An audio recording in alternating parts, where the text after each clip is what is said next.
Mama don't allow no architecture around here. Mama don't allow no architecture around here. Oh, I don't care what Mama don't allow, gonna draw mine modern anyhow. Mama don't allow no architecture around here.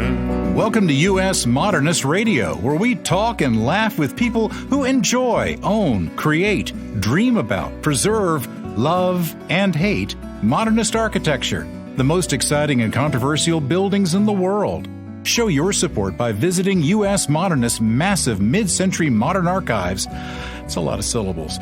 At usmodernist.org. Today, we welcome a couple who is synonymous with North Carolina art, architecture, and photography, Ellen Cassilly and Frank Konhaus.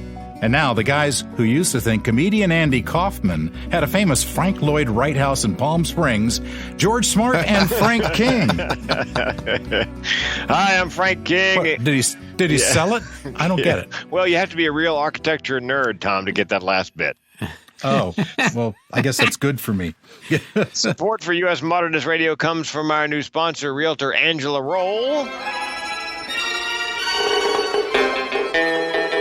Dig the groovy music, man. Yeah. In a timeless adventure that we are largely making up, Realtor Angela Roll grew up in Switzerland, the daughter of a former U.S. ambassador wrongly accused of spying for the Russians. An Olympic champion skier, she skied across the border into France by mistake, causing an avalanche that completely buried the very first French Waffle House. A tragedy. At 18, following a career-ending injury involving a little red dress, a wood-turning lathe, Cristal Champagne, and Rem Koolhaas, Angela moved to Raleigh, North Carolina as part of a plea bargain where she studied architecture by day and partied with Corbusier's former neighbor son, Gustav, by night. Angela traveled to Denmark, as you would, in the company of international man of mystery, Eric of Aarhus. Whom she later married, and we found out this morning she spends quite a bit of time with.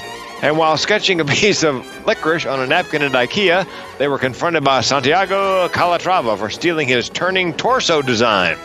Angela narrowly escaped back to North Carolina via her invisible jet, of course, because heroines have one, to become a formidable real estate agent with specialized design training, capable of brilliant advice to buyers and sellers of modernist houses.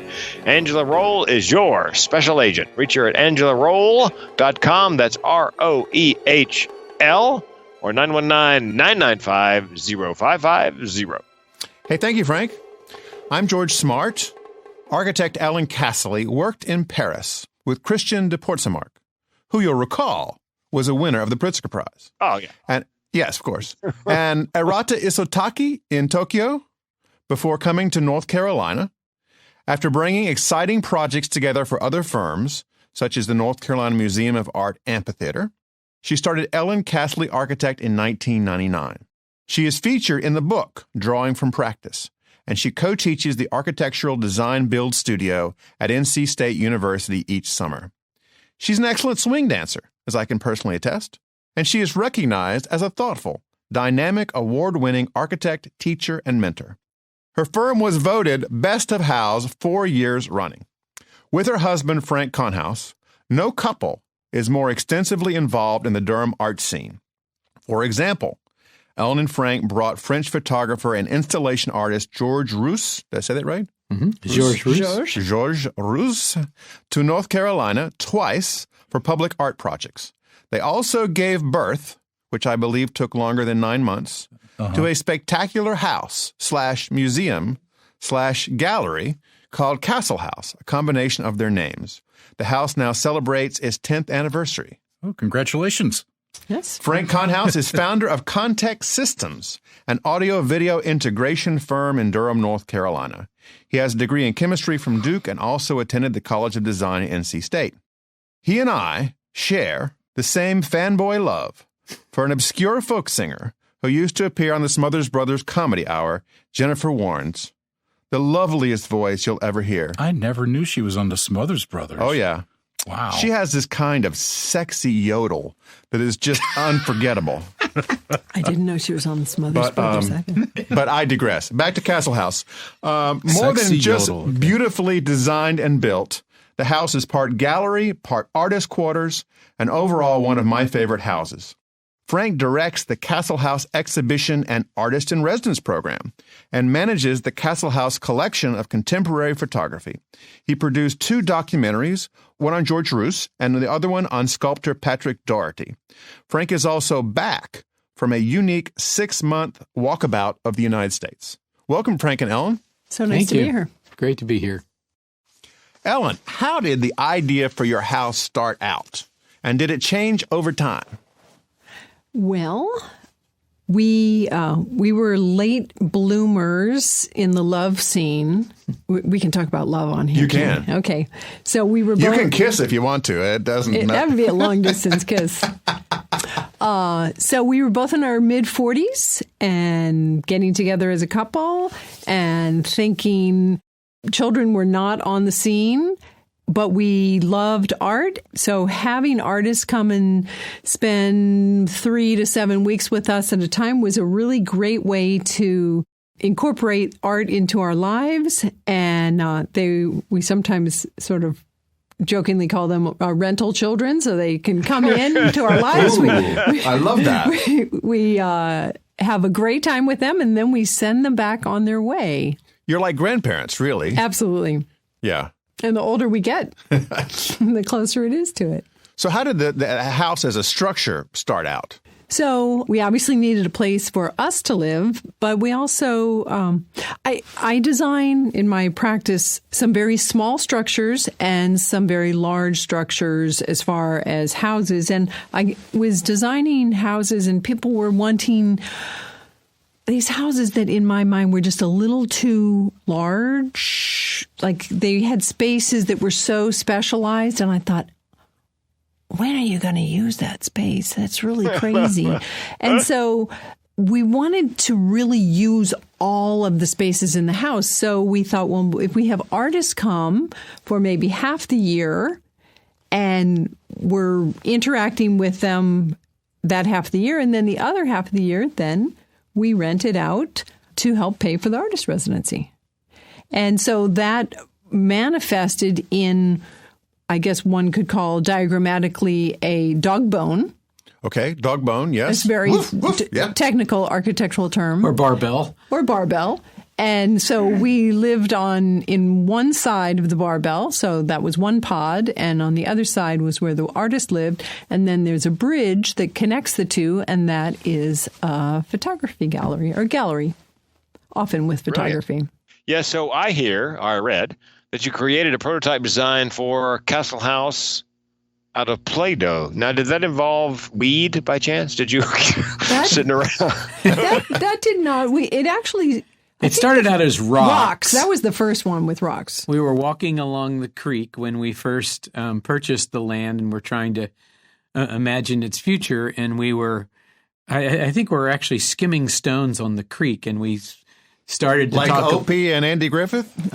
Exactly like that. Okay. And so we were talking about the 3 volumes that Ellen just talked about, the main house, the guest pod, as we call it, and the gallery space. And we found a big rock, a smaller rock, and a long rock, and we laid them on top of each other. And, the design has stayed pretty true to those 3 rocks, but the next step was doing it in Play-Doh, just so I have a lot more trouble visualizing in 3D than Ellen does. And if she can just sketch and draw and imagine the space, but I need to see it. So I just got 3 different colors of Play-Doh out and made 3 volumes, and she started riffing off that. Well, did you have the Play-Doh in stock, Frank, or did you have to go buy it? In stock. In stock. We have a drawer in our house for kids, the kid drawer. The kid drawer. So it was in stock. That's very handy. Mm-hmm. I never thought of that as a way to visualize what's going on. I wish I still had that Play-Doh model, but I don't. Long dried up. So, Ellen, for our listeners, could you describe more specifically the sections of your house and sort of generally what they look like? And I hope that while you're doing this, you'll go online, ncmodernist.org/Cassilly, Cassilly, and you can see photos of Cassilhaus as we're talking about it. Absolutely. Well, first of all, I should describe just a little bit of the site. It is very steep. It's a wooded site. And it's very wooded, and it's along New Hope Creek. And we're fortunate enough, rather than being just parallel to the creek is actually coming towards us hitting a big hillside of rock and then turning. And so we positioned the main living space 150 feet back from the creek and high up in such a way that we could actually get the long view of the creek. And rather than it being a rectangle, certain spaces that the living room and more voluminous spaces that we wanted a big view, that was wider. And then the skinnier spaces were back into the hillside, which is bathrooms and our guest room. And so I often reference this as a megaphone of a view because it splays out and becomes a trapezoid so that you're seeing more of this beautiful northern hillside view of Duke Forest. And we actually did a similar form over on the east side where the guests are. And Frank is quite a fan of the trapezoidal form. And so, of course, we're in a sound studio right now. Right. Trapezoids are great when it comes to sound because they're non-parallel walls. And Yes. so, In fact, if you look at the walls of a studio here, they're not parallel. Exactly. And that keeps echo away. You learn something new every day. I tell you. Darn. I looked at the photograph, just looked at the photograph online, Alan. This is not your basic house. A couple of questions. Number one, is the impossibly blue sky at dusk something you bought from a stock photo company, or is that actually a photograph they took at that time of day? And secondly, you need a particular builder, a particularly skilled builder to handle the design and those materials. How did you find the builder to do that? Well, first of all, it's the beautiful Carolina blue sky. Okay. That's all I can say. Not Photoshop. Okay. Or Jim West knows how to use Photoshop, which I think he does. He does. Yes, he does. And we did interview a number of builders, and I have to say we ended up hiring the builder who asked the best questions because we knew that he had really looked at the plans. And the builders that didn't have any questions, I thought, how can you possibly If they don't have questions on this house. They didn't look at the plans very well. He was, of course, also the most expensive of the three that we got bids from. Yeah. You have to charge extra for reading. And I guess you didn't go with your low-price bidder, Earl, because he didn't ask you anything. Correct. Sure, I'll put it together for you for $2 a square foot. Yeah, no problem. Yep. It is gorgeous. Oh, I'm so glad you like it. Thank you. Yeah. Oh, man.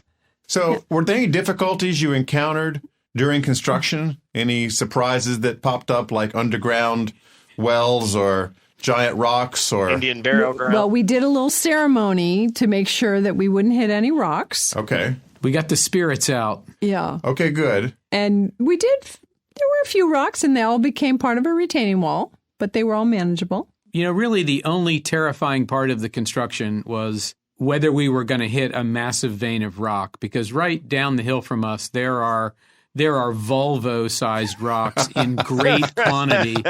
And we basically, the potential was there for us to have to abort on the project. We didn't have any money in the budget for dynamite blasting, and we Really? You didn't think of that ahead of time. Well, we knew that there were, and so anyway, we got lucky. They didn't find really anything, and the smaller rocks were all incorporated into beautiful walls on the site. Because we spent so long designing the house, we spent almost 3 years, there were very few change orders, like single-digit changes that happened just because we had really... And I was on site almost the full time during construction. So when things would happen, I was doing like full-time construction administration, and we just caught everything that I was not per plan. For instance, in the gallery, there's this freestanding wall we call the gallery object. And we were there in the morning, and we had these, bad plastic chairs that you have out on a job site. And they marked out on the floor in blue chalk where the wall was going to go. And we put the plastic chairs there, and we just said, it's too close. And, we put a piece of plywood up against a ladder, and we just said, can you guys go have a coffee break or something? And then we just played around with it and said, I think we need to move this wall back a little bit. And so because we were there right then and we made the change and it didn't push them back at all, that was a change, but it was not a change order, which of course is the Right. The bad. The bad one. Bad juju. Yeah. This seems like a very low-tech way to make it work, Well, there's nothing like sitting in the space. It's hard to it's hard to sit in a plan. Yeah. Now, the house is 10 years old. When it premiered, what was reaction to it from your friends and family and the public? We could tell when people didn't like it. Oh, what happened? Because they would say, that is some view you got there. That was the code. That was the code? Wow, they really don't like that. It's like on Seinfeld when they say, that's a remarkable baby. Never seen anything like that. That's a thought. Yeah, right. I think one of the nicest compliments we've gotten from people is, I don't really like modern architecture, but this is really nice. Yeah. We got that a lot from folks that had, modern equaled concrete and steel. And people would come in and we have the steel is all concealed, and Ellen may talk about that later, that conscious decision to not have the steel visible in the structure. But there's a ton of steel in the house, but there's a lot of wood. It's very cedar ceilings and a lot of millwork and wood floors. And folks would come in all the time saying, oh my God, this is warm. like so It's warm very and warm, cozy. yes. And we don't think of that as modern, yet it's very modern. Extremely modern. Yeah. And there's a secret tunnel system for the cat. Is that right? Oh, yes. Oh, yeah, In fact, there's another secret tunnel system. I don't know last time you've been out to the house. Oh, a new one? The one that comes from the screen porch up into our closet. Oh, wow. Okay. For the cat? For the cats. For the Okay. cat. Pablo Escobar? Jocko and Joni. El Chapo? Jocko. Because we have coyotes and other things in the woods, we can't let our cats out and about, yet they are very anxious to be outside. So we decided that we wanted them to be able to go on the screen porch.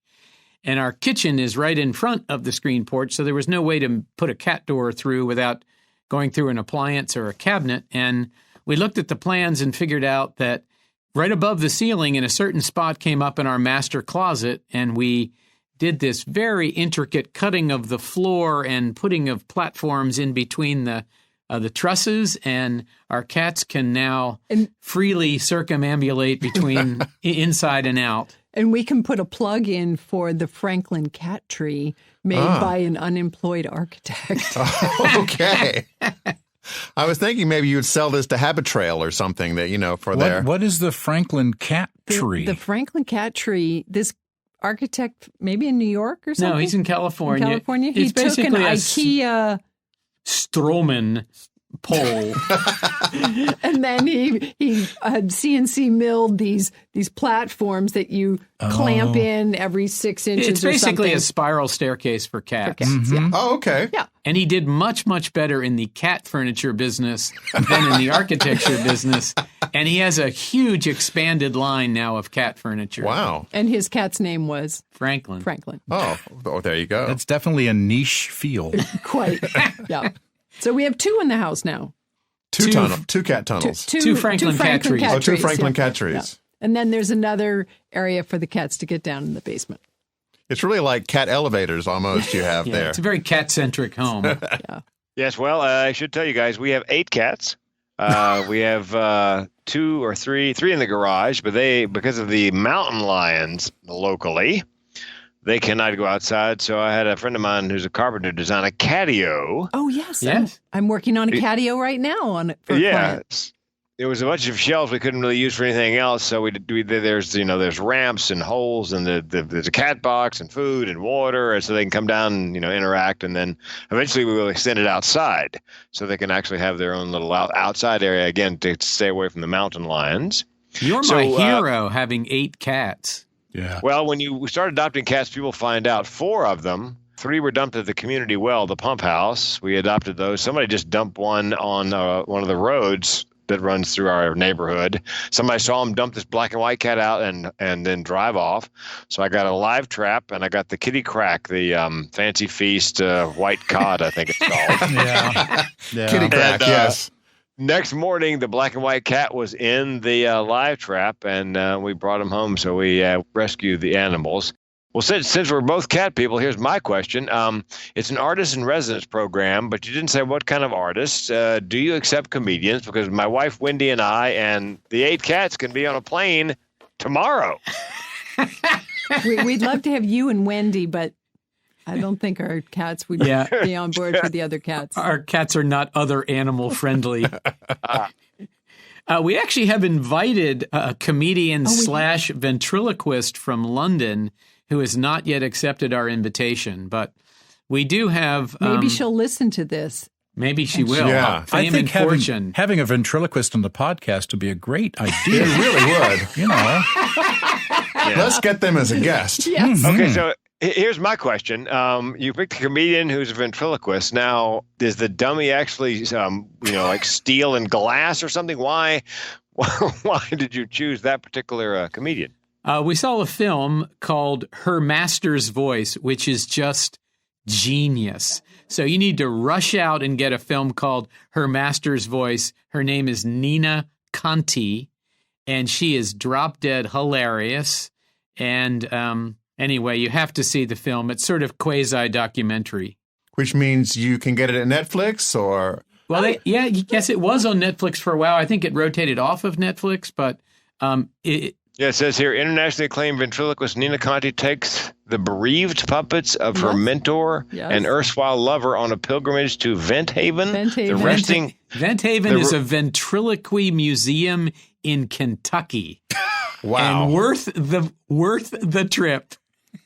Who knew? Now, Frank, did you visit Vent Haven on your excursion? I tried to visit Vent Haven, and I called them, and she just answered the phone like, hello. And I said, is this Vent Haven? And she said, yes. And she said, we're closed for the season. Oh, so there's a season for this? Are there greeting cards? The film, I mean, Nina Conti is hilarious. Look at any of her videos on YouTube. Do the dummies hibernate in the winter? I mean, how does this work with a season? Watch the film. That's all I'll say. Okay. I have one request, Frank. Go to YouTube, type in Frank King and deer hunting, and that's my most popular clip. And if you like it, then go ahead and I like sheets with a high thread count. So okay. Right. Well, we're looking for artists right now for 2020. We're pretty booked for 18 and 19, so you'll have to be a little bit patient. Tell us about the kinds of artists you've had over the last decade. Well, we started the program just, A, assuming that we would have a string of photographers because we love photography, and B, assuming that we would have all visual artists. And we didn't have a pure photographer for almost 3 years into the program. And but we had a great good fortune to be written up in the New York Times. And because of that article, we had a kindly and persistent poet who kept bugging us. Well, because the residency is invitation only, there's no application process. Because we basically have 4 or 5 slots a year because we're, doing it for half the year. And we already had a list of about 40 people we wanted to invite, when we built the house. So we basically said, well, that's the first 10 years covered. We don't need 100 applications. And so you'd have a better shot, Frank, getting into Vent Haven. Exactly. I think that's absolutely true. I want you guys to know I was on Star Search and I lost to a talking puppet. So this is really my foreshadowing. Yeah. Foreshadowing. So when the Times article came out, as you might imagine, even though it said we were invitation only, we got a lot of unsolicited portfolios and requests to come to the residency, and we sent them all nice letters. Thank you for your interest, but it's invitation only. And about a week or so after we sent the letter to the nice poet from Knoxville, she sent us a book of poetry in the mail and said, I think you should perhaps reconsider your visual artist only notion. And we said, fine, but thanks, but no thanks. And the letters and the books kept coming, and Marilyn did a brilliant job of treading that line between being persistent and annoying. And finally, we just said, okay, Uncle, you can come.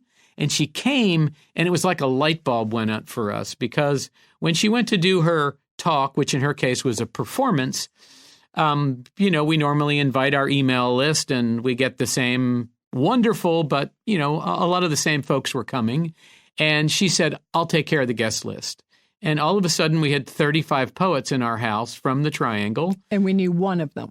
And it was like a total epiphany moment that if we're going to engage the art community and stir up the art community, we have to have different constituencies. So we immediately invited a choreographer and a theatrical director and a dancer and a writer. And with each one of those came a new, different group of people. And we've continued to really stretch the boundaries of, we've had a curator now, a screenwriter. Choreographer. Yep. It's like you've become kind of an arts hub. You're have. Making things happen. Mm-hmm. Now, you only do this 6 months of the year. Right. And you rent the house the rest of the year. Mm-hmm. So if people want to come live with you and pay, how do they do that? Airbnb. Okay. It's available actually right now. You can come stay. We just had a tenant leave yesterday. So you can rent right now. And do you make breakfast for them or anything? Is it a B&B, really? On weekends, I have been known to make breakfast, but we really do provide some breakfast for them. Unlike many, if you've been to Airbnb, it's like, good luck. Yeah, so we always leave them, nibbles. They have a full kitchen, so they can... Oh, nice. So we leave them, juice and muffins and cereal and eggs and whatever they need to make their own breakfast. We just don't make it for them. Okay. So it's not really a full service.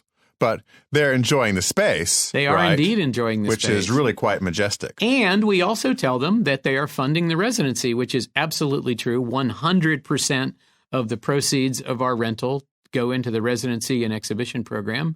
And they feel good about that. So many tenants, they just are so intrigued by the whole process. And we've had repeat folks come back and say, no, I want to stay here because I know the money's going to go to the residency. How many people have you had come through as artists? 40 so far. Yep. Okay. And they stay about how long? 3 to 7 weeks. 3 to 7 weeks. Okay. We learned early on, the poet, for instance, came for 2 weeks. And as wonderful as it was, and we adore Maryland to this day and still stay up with all of our artists, there was something magic about 3 weeks. It was like almost literally 21 days. We realized that artists had a different experience. 2 weeks is sort of like a vacation, and you're still a little bit back in your world, your spouse, your partner, your job, or whatever you're coming from. But when folks were there for 3 weeks, it just became a very different thing. And so we started after that doing a minimum of 3 weeks. And, the maximum is just, so we can have more artists. I mean, people would stay for 3 months if they could. Now, talking about 21 days, it seems like most people, Frank, if they were curious about how other house museums might work, they could go to a conference or take a weekend off. But you did a little bit more than that in your experiment. Mm-hmm. What did you do? Well, in the beginning of 2017, from February through July, I did a sabbatical trip, which I've actually done 2 previous in my trip. I use the term sabbatical in the academic sense, although I'm not an academic. I decided that I'd been doing this residency for 9 years, and I have no art training. I didn't study art in school. I'm not an artist. I'm not a practicing artist. And I am doing this residency, and like many things I've done in my life, I've figured it out as I've gone along. I've gone to a couple conferences in the art residency field, but I thought, I need to go find out how the other folks doing this are doing it. And I wanted to do a trip that was looking at residency programs similar to ours, very small, residentially based, single artist at a time. And I very quickly learned after a lot of research that there were maybe 2 of them in the whole country, at least that I could find. And so I just started looking at other programs, and I ended up identifying about 100 programs, and I visited 51 of them, traveled almost 20,000 miles in that time, and met primarily with executive directors of residencies or community arts-based programs, and it was a phenomenally useful trip. Ironically, I came home, I left thinking that I was going out to discover Cassilhaus 2.0 is actually how I was billing the trip, and when I came back, I said, it might be Cassilhaus 1.1, but the programs that I visited, many of them were multi-artist, many of them, like the Rauschenberg Foundation on Captiva Island in Florida have $100 million endowment and 15 or 20 full-time employees, vastly larger scale. But there were striking similarities, and yet every single program, I decided I was going to stop when I started getting the same answers to my questions, and I never ended up really getting the same answers. Every program had some unique twist, and I'm in the process still of going through my 70-plus hours of recorded interviews with these folks to try and make some sense of the entire experience, which I haven't done yet. Was there anything that on the road you learned and just called Ellen right away and go, we got to change this?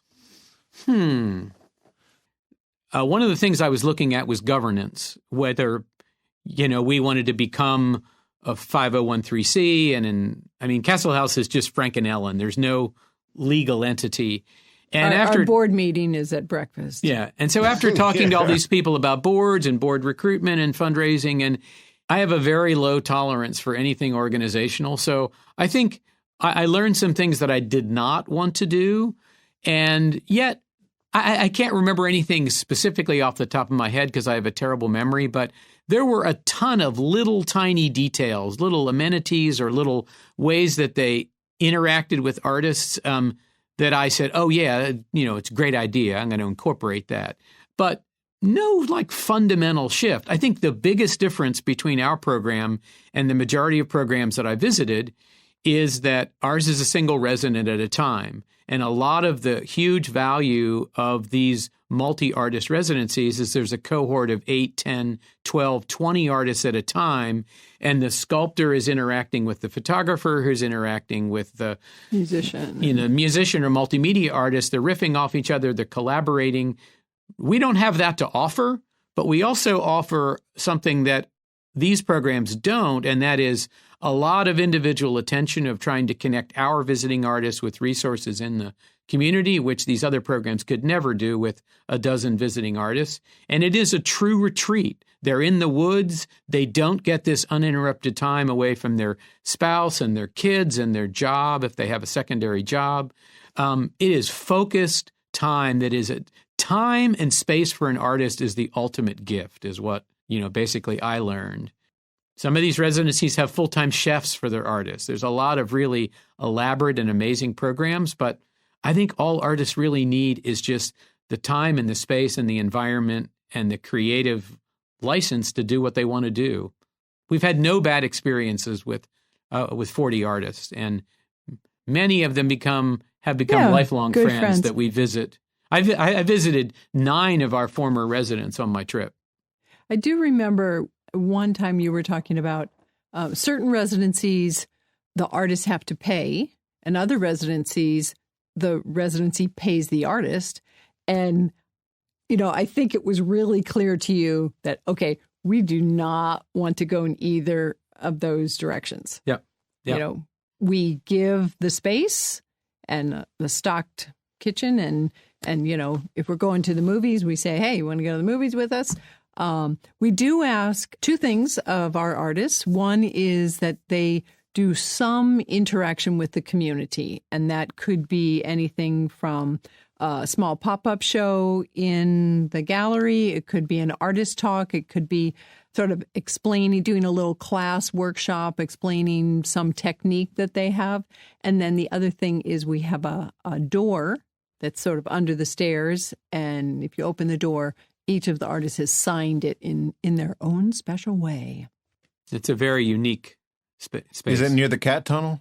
No, it's not. Okay. The cats are not allowed in the artist pod. In the artist pod. For allergy reasons. Oh, sure. Yeah, of course. Yeah. Not coming if the cats can't. No. We've had several artists invite them in. Yes. Don't get me wrong, but yes. They're very friendly. You haven't had anybody show up with a dog, have you?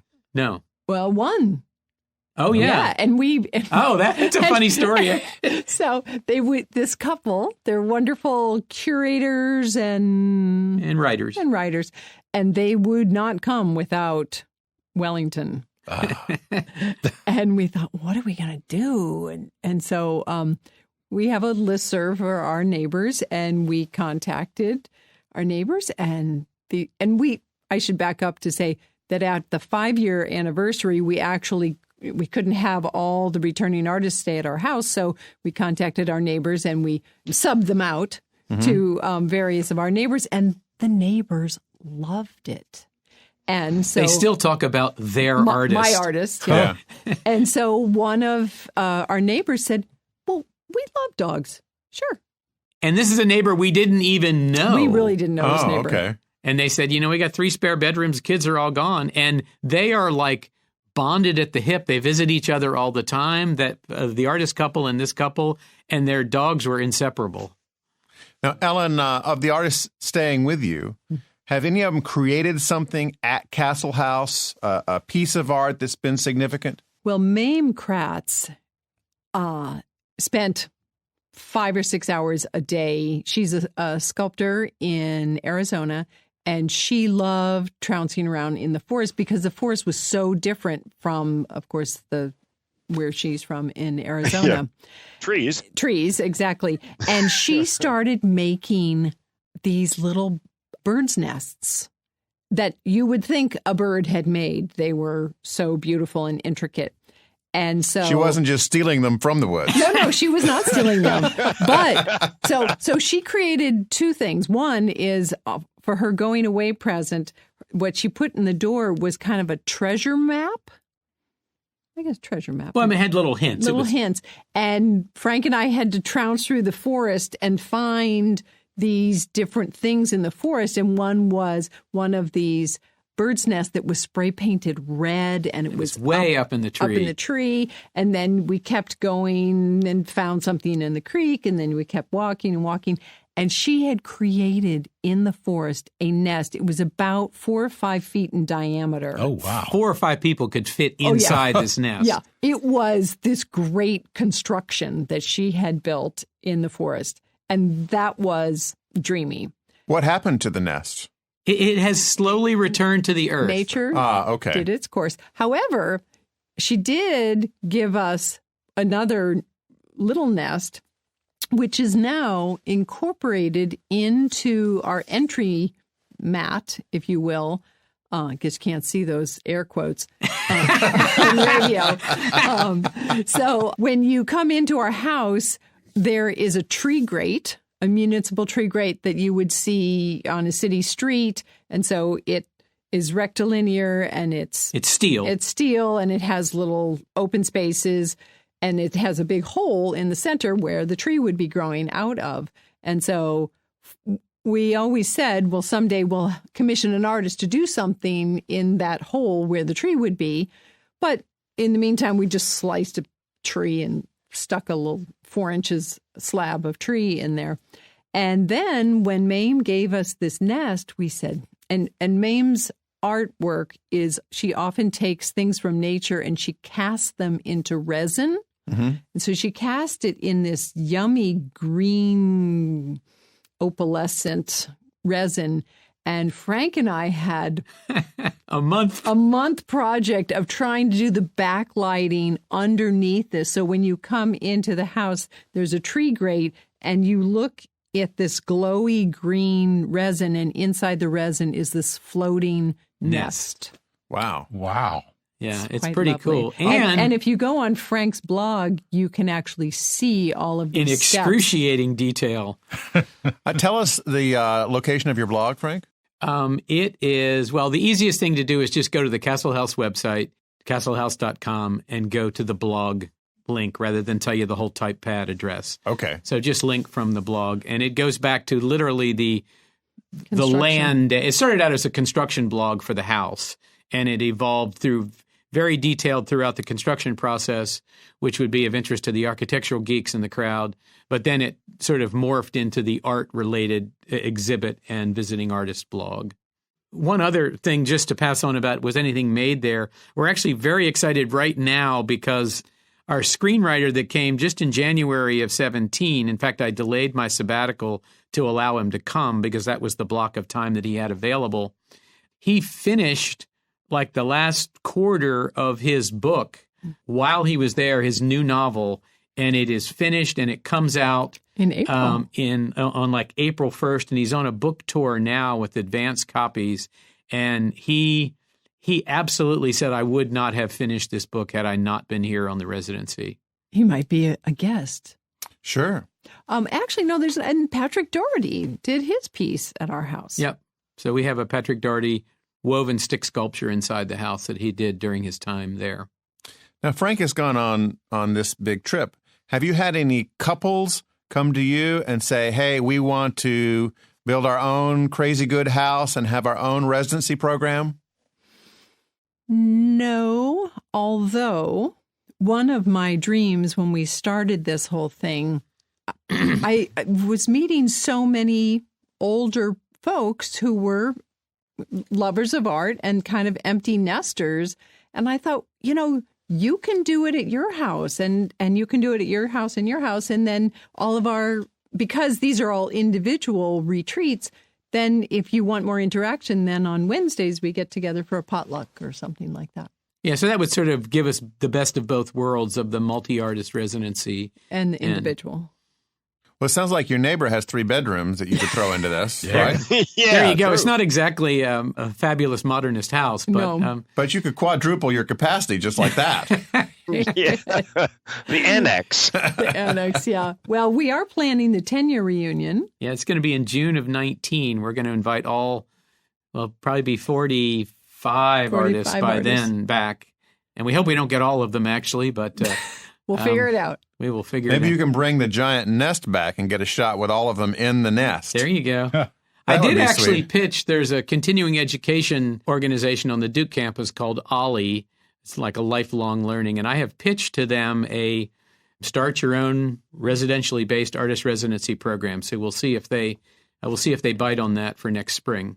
Well, that would be a great class. Yeah. I think Really it would great be- class. Yeah. So, But I have gotten some architectural jobs from the Airbnb folks who have stayed in the house. Well, that's nice. yeah, you got a whole house. Yep. Yeah. Yeah, Alan does beautiful houses here across North Carolina. Thank you. Frank and Ellen, thank you so much for joining us today and sharing your vision come true about Cassilhaus and your program. It's been a real pleasure. Absolutely. Thank you very much, George. Alrighty, thanks for listening. US Modernist Radio is underwritten by your special agent for modernist houses, who has, by the way, a license to close. That's Angela Roll at 919-995-0550. Okay, Tom, take us out. Visit USModernist.org to listen to past shows and discover our massive mid-century modernist archives. US Modernist Radio is produced by Soundtracks Recording Studios in Raleigh, North Carolina.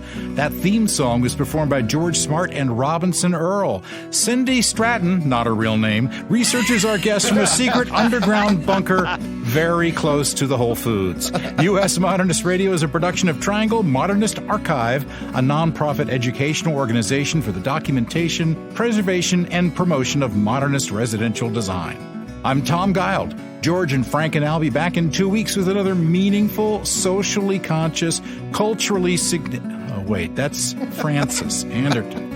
George and Frank and I'll be back in 2 weeks with another adverbially modified, wildly erratic edition of U.S. Modernist Radio.